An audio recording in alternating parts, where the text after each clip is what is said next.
Hello everyone, how are you doing? Welcome back to my YouTube channel. This is Voice It Out Broadcast Network, where we inspire change by helping you bloom beyond boundaries.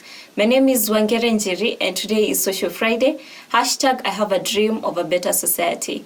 And beside me, I have guests who are my friends and I'll be giving them an opportunity to introduce themselves. But before that, please, if you haven't subscribed, subscribe, turn on the notification bell, tell your friend to tell your friend to tell your friend, and you are so free to leave a comment. And if you're a returning subscriber, thank you so much for returning and for being consistent. Please let us introduce ourselves. Hi, my name is Salome Karigo. I am a fourth-year student at Chuka University, majoring in communication in public relations, and I'm happy to be here. Hi, my name is Moses Punywa.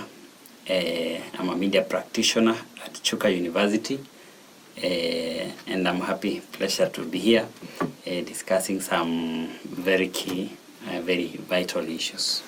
Thank you so much for having time to be in my channel. I don't take it for granted. And as you can see, today we are talking about the role of men in ending FGM, because last week on Friday we did another video about FGM, because Monday was International Day for Zero Tolerance Against FGM. The theme was hashtag men end FGM, that men should be incorporated in ending FGM. And I just wanted to understand how men can really be incorporated in ending FGM. That is why I've invited them here. And from what I understand, maybe just to start with you, yes, you're from that part of the country that is well known for practicing FGM. What is the current situation as we are speaking right now? Okay, thank you very much. Maybe for the sake of the viewer, I come from Narok County. Narok County is among the counties that have been categorized by the government of Kenya as marginalized communities. Marginalized meaning in terms of education, development, cultural issues, such as FGM, among others. So maybe just to be clear, I can't report there's something positive about the fight and the measures to end FGM. And like before, when FGM was glorified, where when we get information that a girl is undergoing the cut, we go camp in their home, tunapiga sherehe, tunakula vizuri mchele na nyama, na tunasherekea openly. Like you invite friends, you invite the whole village, the whole community to come and celebrate when the girl undergoes the cut. So the notion has changed, and now I can attest that that thing is done as a top secret. Not even in the whole family, but in the closest family. Sometimes between the grandmother, the mother, and sometimes the girl who is being informed about the same on the very same day. Yes, asubuhi na mwisho wa 4 a.m. Amka, rada, it is and this is going to take place. So you see, things have changed. People have improved. But the community has been educated, so I can attest that there is change. Yes. But there's still more to be done. A lot of work, still a long way to go. Yes, because it has not stopped. Okay, and growing up for Salome, what was your experience on information about FGM? I didn't grow, so I grew up in the outskirts of Nairobi, to be particular in Kiambu County, and in the Kikuyu community, we don't practice FGM. It used to be practiced like in those days, Kitambo, like those Maumaudi. I think even before. Because the first time I encountered, not the first, but among my early encounters with FGM was through the book, Ngugi wa Thiong'o's book, The River in Between. The River Between, not the River in Between, The River Between.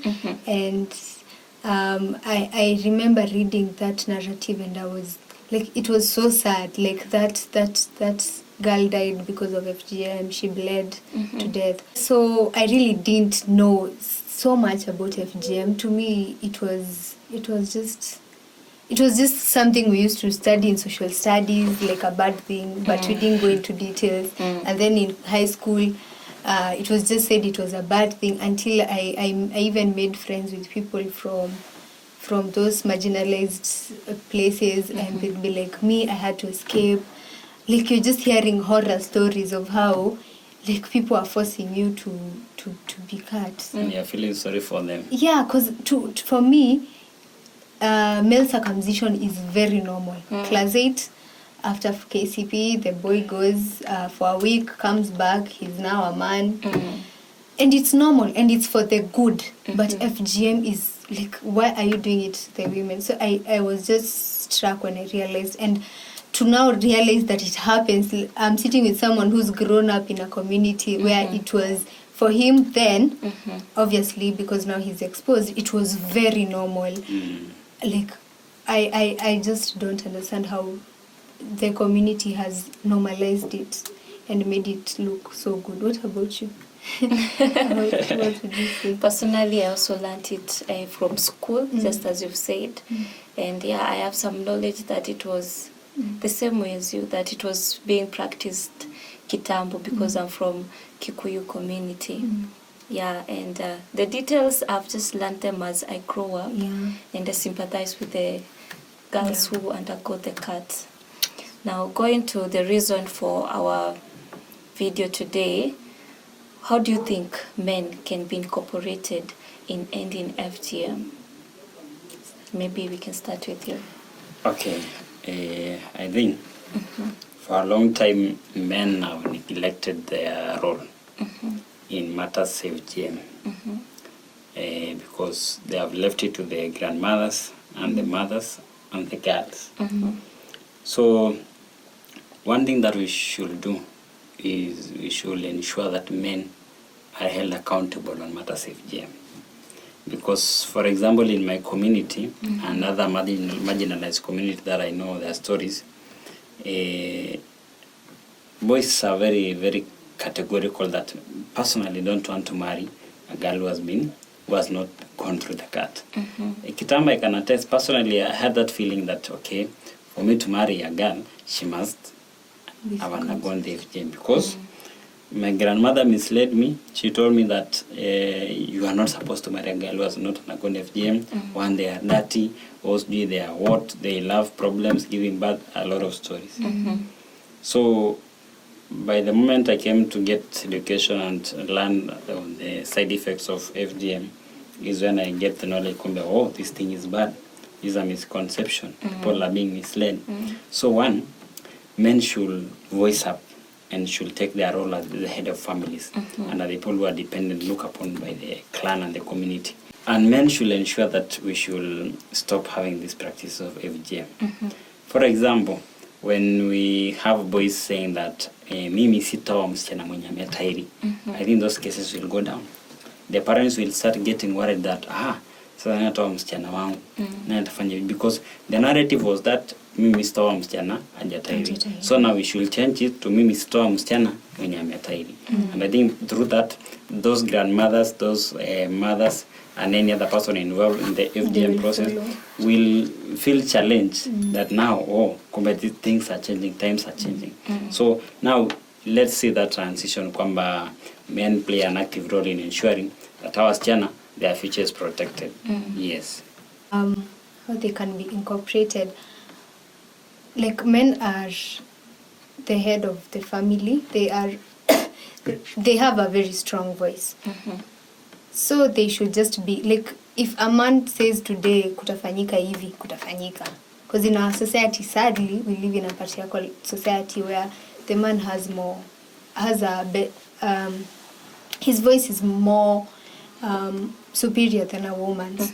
So they should be challenged to be in the front line to fight against FGM by being the head of the house, by saying this is what should be done. In the government, men are the most in the parliament where laws are enacted and made. They should be in the front line. Yeah, in the front line saying this should stop, and it will stop. If they put their concentration on this, it will obviously stop. Yeah. Okay. What do you think are some of the challenges that activists and the community at large encounter while trying to fight against FGM. And maybe we can narrow down to men, then go to the community at large. One thing that is supposed to be done, as I said earlier, men are failing their role because they have left the role of the girls to the mother. So one thing that we should do, let's try to sensitize men, to engage men in this fight against FGM. Because you have seen in many instances when there's an event, maybe an organization, an NGO or a government entity comes to educate the community on matters FGM. Then the men will push akina mama kwenda kwa huo mkutano. Then now wenyewe they are left back. Enda kwa mkutano, sikiza kitu serikali inasema. Then when the mother return home in the evening, ameenda huko, amefunzwa, ameelimishwa, amefunguliwa macho, bringing the topic to the mzee wa boma, the mzee tole, hiyo ni mambo yenu, wewe ndafanya kitu uliambiwa. But this mother cannot do without the support of the father. This mother, for these ideas to be implemented, the father is the key player. The father is the implementer of these policies. You see, now when even we invite parents to the girls' school kwenda academic day, in which such things are being discussed on how you empower girl, how you stop FGM, the father will push the mother, weenda usikia, na even they will finance the mother, atampea pesa kama mama ana pesa. But now when the mother returns, nothing will change. So one thing that we should do, let's try to engage men to ensure they participate in those very important barazas, those community mobilizations meeting. Try even to bring a project. Unaambia wazee, kujeni tujenge barabara, tuongelee mambo ya kujenga hii barabara. Men, because wanatumia barabara sana, all of them will come. So in the process of kuongelea mambo na kujenga barabara, kujenga dam, kugawa basari, unaleta mambo ya FGM, tell them that now, you see men, and they will be, before we end this meeting, kuna history of FGM. This one should stop. I think that's one way of engaging them and making them that at least they get time. So the challenge has been to engage men. Yes. Okay. And you see when this the activists and those government entities, those are doing the mobilization, or those are in the front line fighting FGM, they still don't have that backup, because umeenda una-expect mkutano itakuwa na wazee na wamama, umeenda na strategy yako mzuri kwamba utaenda kuelimisha, kuwafahamisha, then boom, mkutano ni full of wamama. So unaona, even your agenda will have to shift, because we expected men, because najua men are the head of the families, so you expected them to be there in numbers. But finally unakuja unapata hawako. What will you do? You change the plan. Ile kitu naambia kina mama waenda wafanye, haitafanywa kwa sababu haitakuwa effective, kwa sababu the mzee hatakuwa na msupport mama. So that's one of the challenges activists are going through, which I think when we manage to capture men, itakuwa solved. Yes. I think another challenge is men are like stigmatized with being involved and being associated with such campaigns that have to do with women. Like, if you come out and say I'm against FGM in a community that believes FGM is key and it is an important stage of a rite of passage, if you come out there, you might even be cast out of that community, because you will be seen as someone who is trying to change our culture and change our ways, and you're unadharau what we value most. So I think even in the communities, a challenge is people are afraid to come out and stand and say that this is wrong, because they'll be cast out, they'll be said to wao ni waachamila. And also in challenges, I feel like men don't want to be associated with things to do with women, because it's said like, wewe hizo ni mambo za wanawake, wewe ni mwanaume, hizo zinakuingilia, like zinakuhusu aje.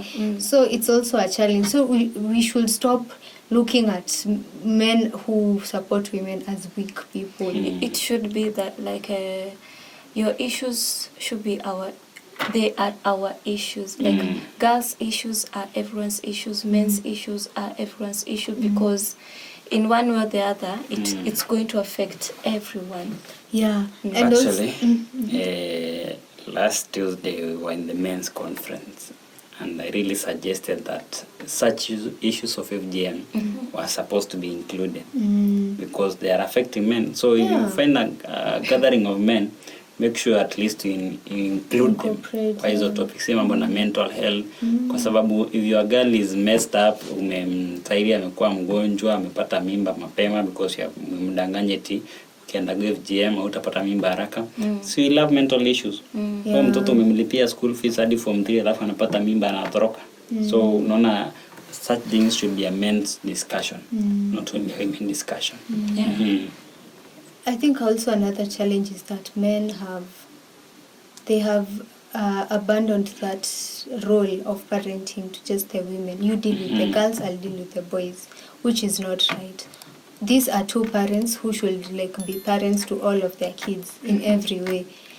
Like, you should know what's going on in your girl's life, in your daughter's life rather. Like it should not be news to you. The parents, the fathers should take upon their role as fathers and as being involved in the lives of their girls very seriously. Yeah. From a girl's perspective, what are the effects of FGM?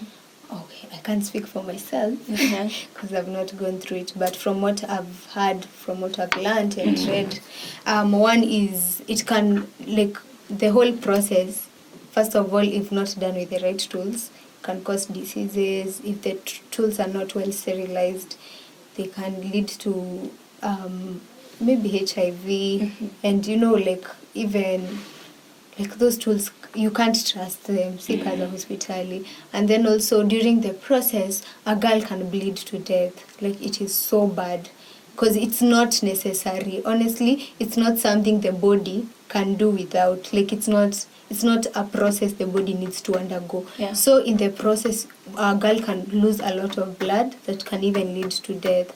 Also, because the very root objective for FGM is so that they don't get sexual pleasure, so that they are not promiscuous or something. So they stop now enjoying sex. That's also another effect, and it's long term, because as a woman you will not enjoy sex even when the right time comes for you. Whatever the right time means to people, when it comes for you to enjoy sex, you will never enjoy that, and I feel that will lower your self-esteem.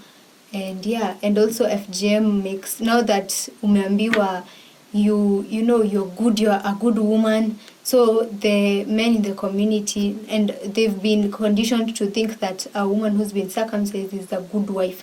So you get married very early, you drop out of school, and your future, there's no future if there's no knowledge to that society. So you stop going to school, you're now a mother, and your place is in the kitchen.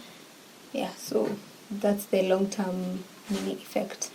What about a general effect, maybe from you, because you're from that community? One of the general effects that I can speak about, our girls will lose their value.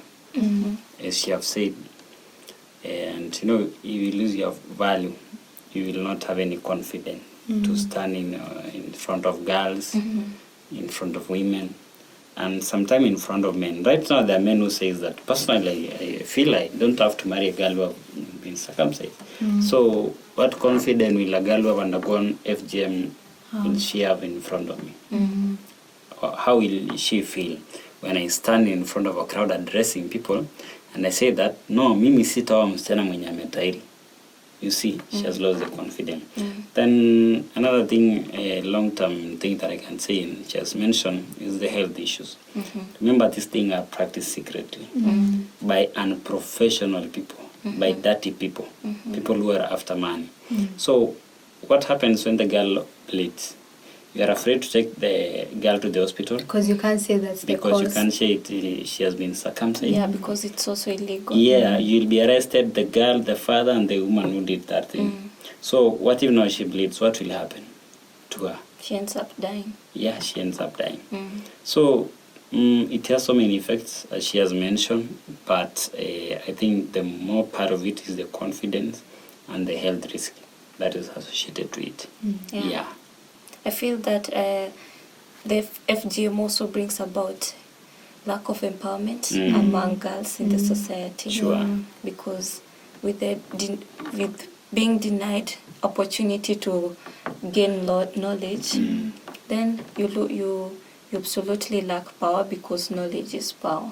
Yeah. Sure. And you'll be confined to a certain direction in life. The cliche. Actually, you'll have lost direction. Not even confined. Umepoteza mwelekeo. But we don't underrate them. We just hope that it will end. Yes. Yes. Maybe your final remarks as we wind up. Okay. What I can say is that this story of FGM, it has been there for a long time.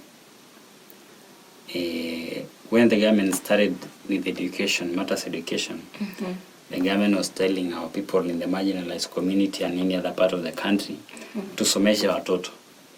But so many people refuse. In fact, right now in our community, having a degree is still glorified. Like you have graduated a degree, people, it's like it's a miracle, it's a big deal, it's a big issue. Leave alone having a master's or a PhD. Actually, I know very few doctors, people who have PhDs in my community. I think they're accountable, just to be honest. Especially in my locality and my village. In my village, there is no PhD. So when the government tried to force us to do that, we tried to go against the government. When the government told us to protect the environment, si tulienda kuchoma makaa. See now the effect. The effect inakuja baadaye. Kile tulifanya, it is now following us. So even to this issue of FGM, the government told us to stop it. It's now still telling us to stop, but we're still doing it kinyume na maagizo ya serikali. Maybe one day, one time, in the near future, tutaona the consequences. Now we shall start telling ourselves, we wish tungesikiza your time, but time will not be there. So I just wish to say that it is time, and the time is now to stop FGM. Because a girl is compared to a tree. A tree, when you plant the right seed, it grows, you keep watering it, you keep making it flower, then in future, that tree will be helpful to you. Today we are sitting in the shades because our grandparents did what? Planted those trees. What if they never planted? So let's try to protect the future of our girls. Let's keep their future to be what God planned them to be. Kwa sababu it's so bad in future tukikosa kuoa from people because of people's mistake. Mtu au msichana very mremba kwa kila kitu, but unaogopa msichana alienda go through the cut. Now that's a limitation. So don't limit their future. Give them what they deserve. Yeah. I think such communities should be really sensitized on how FGM is very, sorry to say, very not useful. Like, if anything, it's for the worst. It doesn't serve the girls. In long term, it's not like a form of birth control until they'll stop giving birth. If anything, you can't tell someone that now you know it will, now that we've confiscated whatever will give you the most sexual pleasure, now you won't be sleeping with many people. Like, this person can still decide, they'll make their own decisions at the end of the day. So it's not beneficial at all. If anything, our girls are their lives are just ending at maybe class 8 or form 4, and then they just get married to elderly men who are very violent to them. And as we know, like, women are very, if we just give these girls a chance and they get educated and exposed and they learn so much, they will give it back to the community, and that's how our communities will grow, and that's how such counties will not be called marginalized. Wow, thank you so much for sharing your knowledge. And maybe just to conclude, I would say that every person deserves to be given an opportunity to have a better life. So we should not deny our girls such kind of opportunities. Let them gain that knowledge. Let them give back to the society. So let's all join hands, be it women, be it girls, be it men and boys. Let's all join our hands together and end FGM, because it is possible. Inawezekana. We can create a better society, a society where everyone is empowered, where where everyone has an opportunity to do something good with their lives, where everyone has an opportunity to bring change, a positive change. Thank you so much. That has been our today's episode. I've been with Salome and Punywa. And thank you so much for watching. Let's meet next week on our next videos. My name is Wangere Njeri.